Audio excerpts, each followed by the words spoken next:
안녕하세요. 너무 몸도 마음도 무너지고 또 가족들이랑 관계가 끊어진 게 저는 너무 고통스러웠거든요.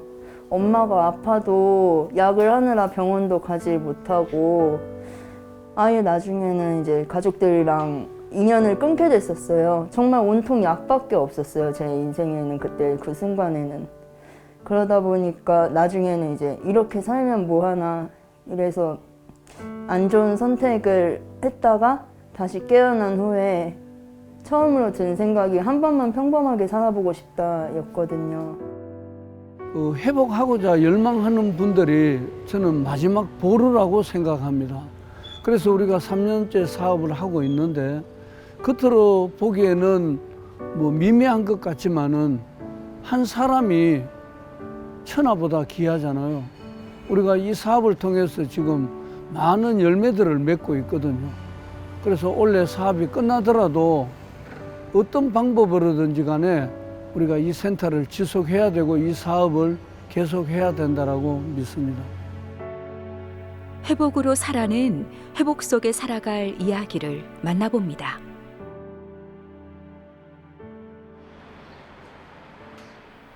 서울시 도봉구 골목 안의 작은 집을 찾아갔는데요.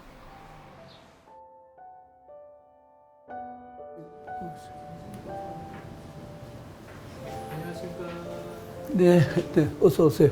예, 여기는 한국중독당사자지원센터입니다. 한국중독당사자지원센터는 중독 당사자들, 알코올, 약물, 도박 중독자들을 당사자의 입장에서 당사자의 시각으로 돕고 재활시키고자 세워진 곳입니다. 알코올 중독자분들, 또 약물 중독자분들, 또 도박 중독자분들도 일부 계시고요.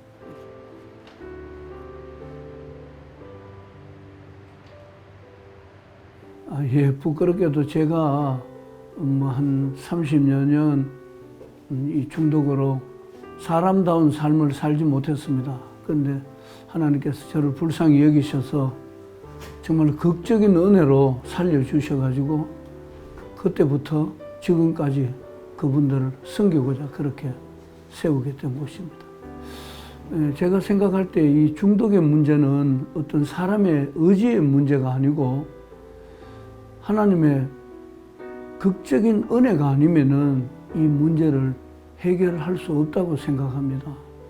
그래서 저희들이 생각할 때 중독 당사자들이 하나님이 기뻐하시는 일들이 뭘까 이렇게 생각했을 때 당사자들이 당사자들을 돕는 것, 그들에게 용기를 주고 동기를 주는 그 일이 하나님 기뻐하시는 일이 아닐까 그렇게 믿고 이 센터를 세우게 된 것입니다.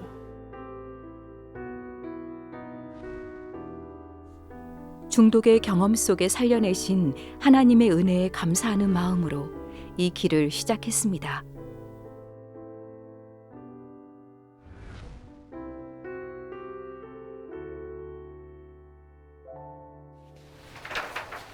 팀장님, 좋았습니다. 예.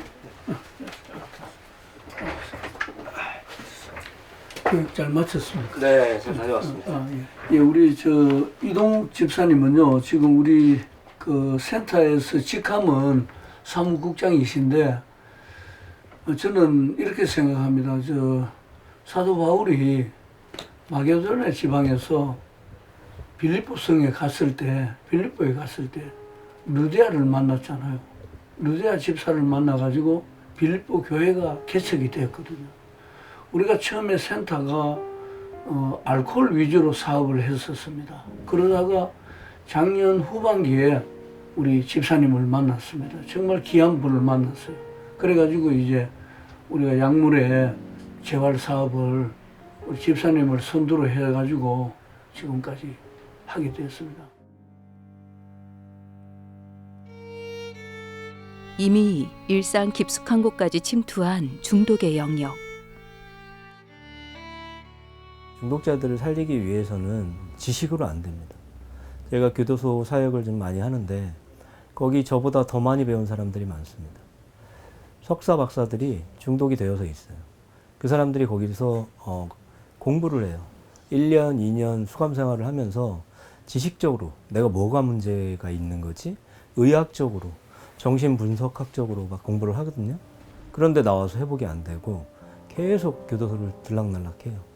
근데 제가 가서 이야기하는 거는 한 가지입니다. 성령 받아야 되고 약을 끊으려면 하나님의 은혜가 있어야 된다. 그래서 담임 목사님이 왜 공간이 필요하냐라고 이제 말씀을 하셔서 나라에서 돈을 받게 되면 종교 이야기를 못 합니다. 결과적으로 제가 거짓말을 해야 되는데 아니면 말을 하지를 말거나 진실을 전해야 되는데 복음을 전해야 되는데 그걸 할 수가 없어요. 중독을 끊을 수 있는 방법은 보혈의 능력 이외에는 아무것도 없습니다. 개신교 쪽에도 저도 교회 보혈의 능력을 믿기에 두 사람은 기도 제목을 조심스레 보내봅니다. 함께 기도해 주실 제목이 좀 나누고 싶은 것들이 있는데요. 다른 게 아니라 저희들이 공간 확보가 좀 절실합니다. 지금 여기 이제 사업비가 이제 올해까지 책정이 되어 있어서 그 사업비를 바탕으로 센터장과 저는 이제 비상근이고 여기 직원 2명이 있는데 그 직원 2명 급여하고 공간만 있으면 저희들이 이제 저 친구들하고 함께 회복을 도우면서 이렇게 사역을 할 수 있는데 공간이 없습니다. 그래서 그 공간을 위한 확보를 위한 기도를 함께 해주셨으면 좋겠습니다. 한 교회가 한 중독자를 품고 갔으면 그렇게 하면 저희들 당사자 지원센터가 행정적인 것이나 또 어떤 사람을 섬기는 일에 있어가지고 중독이라고 하면 중독 당사자라고 하면 다들 꺼려 하잖아요. 그렇지 않거든요. 예. 그런 부분에 있어서는 우리 당사자 지원센터가 얼마든지 지원하고 그렇게 할 마음을 가지고 있습니다. 그래서 이번 기회에 저희들은 한 교회가 한 당사자를 품고 간다. 이 운동을 했으면 좋겠습니다.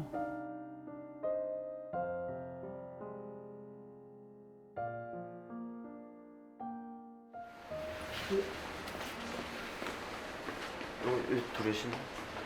지금 어디 나가시는 분들이신가요? 네, 저 길거리 전도죠 센터 알리려고 나갑니다. 한 사람이라도 중독에서 벗어날 수 있다면 그 어디든 두 발 벗고 나서봅니다. 지금 심각한 건요, 학생들 약물 지금 우리 국장님들 이야기 한번 들어보세요. 심각합니다. 지금 저희 나라의 교도소가 한 54개 정도 있거든요. 교도소에 54개 정도의 교도소에 마약 사범이 한 5천에서 6천 명 정도 있는 걸로 파악이 되는데 잡히는 인원, 교도소에다 수용을 못해서 잡히는 인원은 2만 명이 넘습니다. 2023년도에 2만 7천 명, 2024년 작년에 2만 3천 명 이렇게 되니까 암수는 한 30배 정도 보면 30. 곱하기 30 정도 하면 되니까 엄청나게 많죠. 네, 여기 하나 받아보세요. 예. 선생님, 안녕하세요. 안녕하세요. 여기 하나 받아보세요. 안녕하세요, 어머니. 요거 한번 집에 가셔서 살펴보시고 저희 중독 사역하는 친구들인데 이거 뭐예요? 중독 사역하는데 한번 들어가서 한번 보세요. 뭐? 네. 여기 차 올라오세요. 올라오세요. 네. 안녕하세요. 어머니. 안녕하세요. 이거 가자. 한번 보세요. 일반인들에게 이게 필요가 없을 것 같은데 방금도 어떤 아주머니 한 분이 뭐 하는 것이냐고 이렇게 물었어요. 그래서 우리가 중독 당사자 지원센터라고 이야기를 하니까 아마 남편분이 중독 문제를 가지고 있었는데 어떻게 이야기할 어떤 곳을 찾지 못했던 것 같아요. 그렇듯이 이 중독은 중독자들이 나서질 못합니다. 나타나질 못합니다. 그런 가족들, 그 가족들 가운데에 이 문제를 안고 있는 분들이 우리의 대상이 되기 때문에 일반인이라고 하지만 그분들 가족 가운데 이 문제를 가지고 있는 분들이 많거든요. 그래서 이런 시간에 사람들이 많이 다니는 곳 이런 곳에 나와서 이 센터를 알리는 일을 하기도 합니다. 회복하고자 열망하는 분들이 저는 마지막 보루라고 생각합니다. 그래서 우리가 3년째 사업을 하고 있는데 겉으로 보기에는 뭐 미미한 것 같지만은 한 사람이 천하보다 귀하잖아요. 우리가 이 사업을 통해서 지금 많은 열매들을 맺고 있거든요. 그래서 원래 사업이 끝나더라도 어떤 방법으로든지 간에 우리가 이 센터를 지속해야 되고 이 사업을 계속해야 된다라고 믿습니다. 네, 저희 중독 당사자 지원센터가 꼭 존재해야 되는 이유에 대해서 말씀을 드리자면 이것은 더 이상 남의 일이 아니기 때문입니다. 그래서 저희 중독 당사자 지원센터가 해야 될 일은 이 중독자들이 갈 곳이 없습니다. 이제 출소해서 죄값을 치르고 났는데 여전히 약물에 괴로워하고 있습니다. 그래서 저희 중독 당사자 지원센터는 그 약물의 고통으로부터 또 가족으로 돌아가고 싶은 그런 남녀들을 청소년들 또는 청년들을 위해서 개방되어야 하고 그렇게 프로그램을 진행하고 있습니다. 안녕하세요, 원장님. 예, 원장님 바쁘신데 오셨네. 예. 그날 오후 반가운 손님이 찾아왔습니다. 당사자들 활동 또 취업 훈련 거기에 쓰고 있어요. 지금 저하고 이제 그 사무국장 이동욱 집사는 그 사례를 안 받거든요. 그 자비량으로 봉사하고 있는데 그래서 우선 이제 공간 확보, 센터 공간 확보, 그 당사자들 활동할 수 있는 그 활동비 재원 마련하는 거. 그 다른 뭐 고액 지금 또 경제가 또 어렵고 지금 나라가 지금 또 어수선하고 이러니까 어떻게 뭐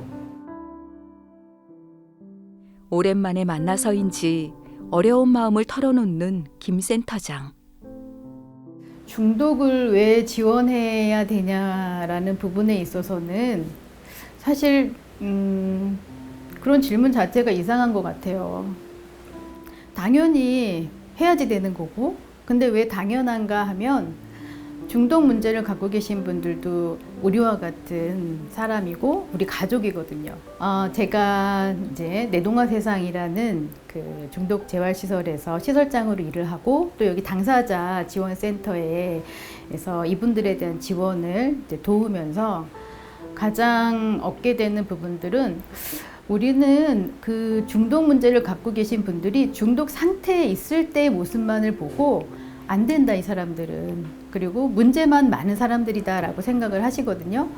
그런데 사실 중독으로부터 회복해서 이 회복의 과정을 걸어가시고 그리고 일상생활을 잘 해나가고 계신 분들에 대해서는 별로 알고 있지를 못하세요. 다시 말하면 이 중독 문제가 어떤 고질병과 같고 이 중독도 사실은 충분히 회복해서 일상의 삶으로 돌아갈 수 있거든요. 그렇기 때문에 중독을 왜 지원을 해야 되느냐라고 했을 때는 이분들이 충분히 우리와 같은 인간다운 삶을 살아내실 수 있고 또 그럴 권리가 있다. 그런 측면에서 당연히 우리는 지원을 해야 된다라고 생각을 합니다.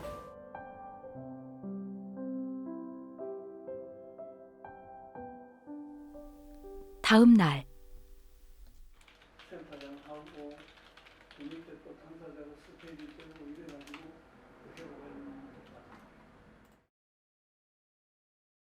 팀장님, 네. 그 중간 평가 잘 돼 갑니까? 네, 잘 준비. 예. 열심히 준비하고 있어요.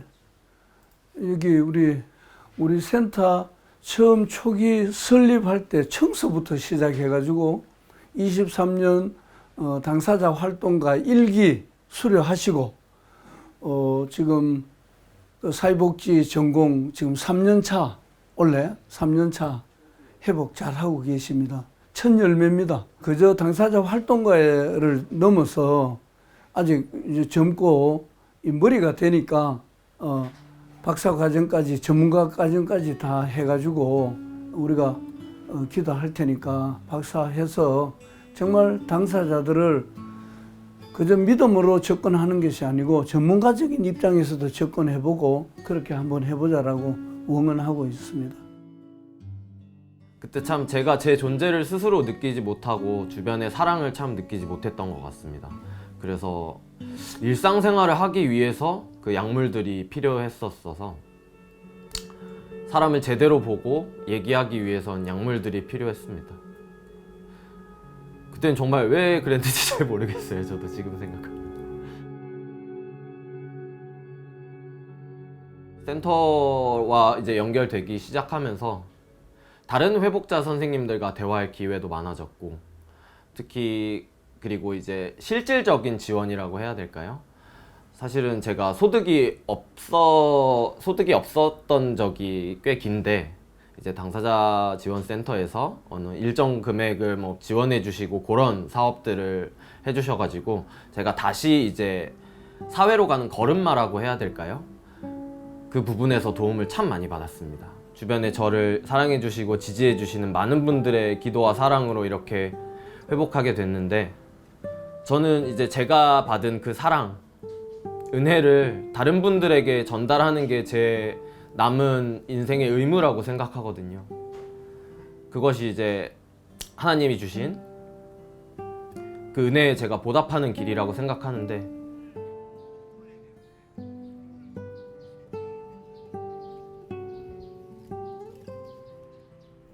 그날 저녁 12단계 프로그램이라고 이제 알코올이나 약물 회복하고 싶은 선생님들이 전국에 이제 많이 계신데 6시부터는 저녁에 저희가 이제 오프라인으로 여기 와서 대면으로 이제 프로그램을 진행하는데요. 멀리 계신 분들, 뭐 울산, 마산, 전국에 있는 분들이 함께 할 수 없어서 저희들이 좀 아이디어를 내서 줌이라는 그런 공간을 통해서 함께 이렇게 회복 프로그램을 하고 있는데 그거 지금 준비하고 있는 중입니다. 12단계 재활 프로그램은 뭐 익명의 알코올 중독자들 또는 익명의 약물 중독자들이 오랫동안 이제 어떻게 하면 회복을 할 수 있을까 해서 전 세계적으로 이제 인정을 받은 프로그램인데, 술이나 약을 끊으려면 영적으로 좀 각성이 되어야 되는구나. 그래서 1단계부터 12단계까지 이렇게 차례대로 단계를 실천을 하고 또 프로그램을 함께 공부해 나가는 그런 프로그램입니다. 잘들 지내셨어요? 네. 질문을 제가 읽어볼게요. 본정신으로의 회복과 관련하여 어떤 기대를 갖고 있는가? 그것은 현실적인가 비현실적인가? 제가 먼저 말씀을 드리면 저는 이제 뭐 크리스찬이니까 두 가지 답이 좀 있을 것 같아요. 첫 번째는 하나님의 창조의 목적에 내가 맞게 살고 있는가? 그건데 요거 이제 말씀을 드리면 제가 요즘 이제 늘 마음에 좀 품고 사는 그 어떤 성경 구절이 있는데, 항상 기뻐하라. 여기 첫 번째인 것 같아요. 하나님이 생명을 주신 거는 누리라라는 건데, 내가 어떤 일을 할 때 진짜 기뻐서 하나? 아니면 그냥 마지못해 하나? 근데 어차피 할 일이라면 이왕이면 기분 좋게 하는 게 좋잖아요. 저는 이제 하나님이 나를 왜 만드셨지?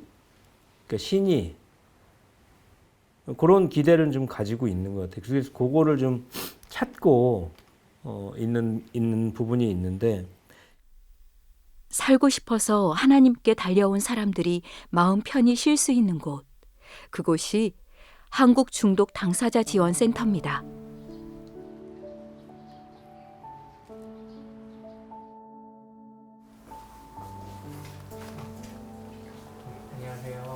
안녕하세요. 저 같은 경우는 권유였어요. 남자친구가 권유를 했었는데, 그 남자친구가 너무 생긴 것도 멀쩡하고 또 제가 생각했던 그런 중독자의 모습이랑 많이 달랐거든요. 그런 사람이 저한테 이제 한 번만 해보고 다시는 하지 말자고 약속하라고 해서 그럴 수도 있는 거구나 하고 약물을 하게 됐는데 멈춰지지는 않더라고요. 너무 몸도 마음도 무너지고 또 가족들이랑 관계가 끊어진 게 저는 너무 고통스러웠거든요. 엄마가 아파도 약을 하느라 병원도 가지 못하고 아예 나중에는 이제 가족들이랑 인연을 끊게 됐었어요. 정말 온통 약밖에 없었어요. 제 인생에는 그때 그 순간에는. 그냥 자격증 있는 상태로 사회에 나와서 내가 뭘 할 수가 없을 것 같았어요. 그래서 최대한 다른 사람들을 많이 만나고 이야기하고 또 내가 생각지 못했던 그런 부분들을 또 배워야겠다. 이런 생각을 해서 이곳에 오게 됐는데 교육도 듣고 또 시간이 지나서 이렇게 당사자 활동가로 있으면서 활동에도 참여하고 또 쓸 수 있는 기술들도 배우게 되고 이러면서 참 사회로 나가기 전에 이곳에 진짜 잘 왔다라는 생각을 하게 됐었어요. 같이 활동하고 있는 당사자 선생님들이나 여기 선생님들이랑 나누면서 같이 기도도 하고 그런 식으로 넘어가고 있는 것 같아요. 그래서 저는 그냥 녹아드는 삶? 이런 장소, 이런 환경, 이런 사람들, 감사한 사람들이죠, 저한테는. 이 환경에 녹아드는 삶을 살고 싶어요. 우선 25년 12월 말까지 우리 재단의 지원 사업이 끝이 나니까 우선 지원센터 공간이 필요합니다. 센터. 우리 중독 당사자 지원센터 공간이 한 20평 이상이면 되겠는데 그런 공간이 만약에 서울 시내에 소재해 있는 교회에서 혹시 그 교육관이라든지 서지 않는 공간이 있다면은 저희들이 요긴하게 사용할 것 같고요. 그 다음에 우리가 3년 이 사업을 하면서 정말 이 주간으로 이용하는 이 센터 이용하는 분들을 봤을 때 돌아가셔가지고 거주하는 남녀 공동체, 그러니까 그 정신재활시설로 설치 신고할 수 있는 남자 시설 4인 정도, 그 다음에 여자분 한 4인 정도, 그 정신재활시설로 설치 신고하는 거, 그 기도 제목. 그 다음에 이제 정말 감히 바라기는 한국 교회가, 한 중독 당사자를 품고 가는 그런 사역이 일어났으면 좋겠습니다.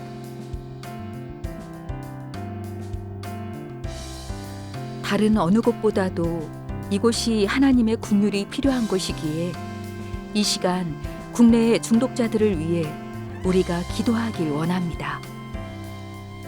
하나님, 지금 이 시간 이들 위해 보혈의 능력을 부으사 거짓된 모든 중독에서 벗어나고 참 진리를 수호하는 주님의 군사가 다 될 수 있도록 은혜의 은혜를 더해 주시고 여호와 라파 하나님을 경험할 수 있도록 인도하여 주시기를 기도합니다.